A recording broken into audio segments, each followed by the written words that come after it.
Caracas. The valley is close to the Caribbean Sea, separated from the coast by a steep 2,200-meter high mountain range. Cerro el Avila. To the south there are more hills and mountains. The metropolitan region of Caracas has an estimated population of almost 5 million inhabitants.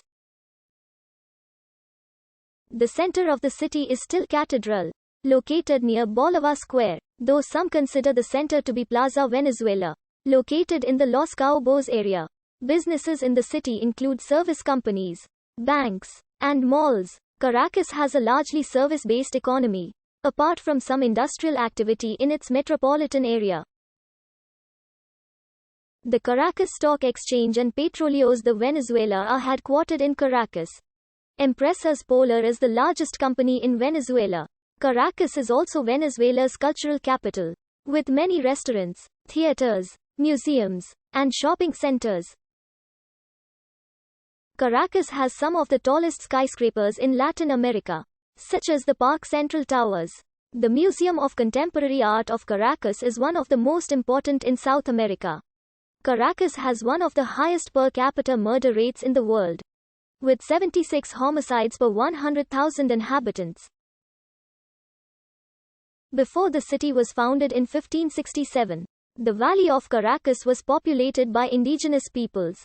Francisco Fajardo, the son of a Spanish captain and a Guacara cacique, who came from Margarita, began establishing settlements in the area of La Guaira and the Caracas Valley between 1555 and 1560. Fajardo attempted to establish a plantation in the valley in 1562 after these unsuccessful coastal towns, but it did not last long. It was destroyed by natives of the region led by Terapima and Guaycaipuro. Fajardo's 1560 settlement was known as Hato de San Francisco, and another attempt in 1561 by Juan Rodríguez de Suárez was called Villa de San Francisco, and was also destroyed by the same native people. The eventual settlers of Caracas came from Coro, the German capital of their Klein Venedig colony around the present-day coastal Colombia Venezuela border. From the 1540s, the colony had been de facto controlled by Spaniards. Moving eastward from Coro, groups of Spanish settlers founded inland towns including Barquisimeto and Valencia before reaching the Caracas Valley.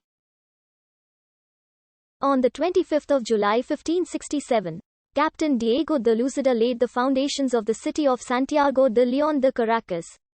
De Lucida had been commissioned to capture the valley, and was successful by splitting the natives into different groups to work with, then fighting and defeating each of them.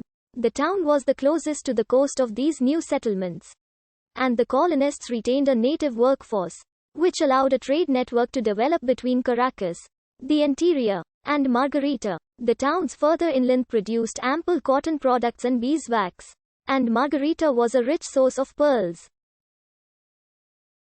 The Caracas Valley had a good environment for both agricultural and arable farming, which contributed to the system of commerce but meant that the town's population was initially sparse, as it was only large enough to support a few farms in 1577.